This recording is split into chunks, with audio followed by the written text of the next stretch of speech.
Hurricane Irma continues to move through the Atlantic Ocean. Here's the storm right now. It still has winds of 185 miles an hour. It's moving off to the north of Puerto Rico, and the hope is that this storm weakens as it pushes off to the west and northwest. It's moving at 16 miles an hour. That pressure all the way down at 914 millibars, an incredibly strong storm.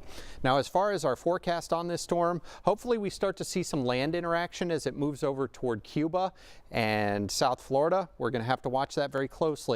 My real hope is that it swings out here in the Bahamas and stays off the East Coast, but most of the models are clustered here very close to Florida, and that's probably going to be our track with the storm. But we're going to get a better idea once it makes this right-hand turn here, and that's still several days away. That'll probably happen on Saturday, and we're not going to know exactly where that storm is headed really until then. That's why we're giving you some time to monitor it. It's a Category 5 hurricane with those 185-mile-an-hour winds as we wind forward over the next couple of days. There it goes, weakening a little back to 175 miles an hour on Thursday. And then as we head into Friday and Saturday, there it's making that turn, and now it's back to 155 miles an hour at Category 4. Possibly some interaction with Cuba, possibly some interaction with Florida. And there you go. From this point to that point in the track forecast, that's 225 miles. So if it's off to the west, that's better for us. If it's off to the east, that's better for us. But if it comes right up the center, that is very bad.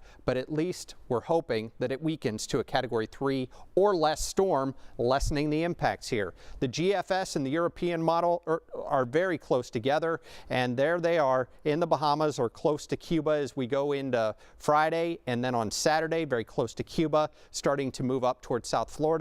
And this is why we're thinking it's going to be right along the east coast of Florida, because most of the models are considering that solution, and that's what we're going to have to watch out for at this point. There are going to be changes in this track over the next several days, and it's because of the steering currents. High pressure off to the north and east is pushing that storm off to the west, and eventually Irma is going to move up the east coast of Florida. Then this high pressure center takes over, and that, with the clockwise flow, is what's going to steer it back toward the coast. So Hurricane Irma, we want you to be prepared. It's not time to freak out. Please stay calm, and we have time to watch the storm and get the specifics as we get closer to Monday.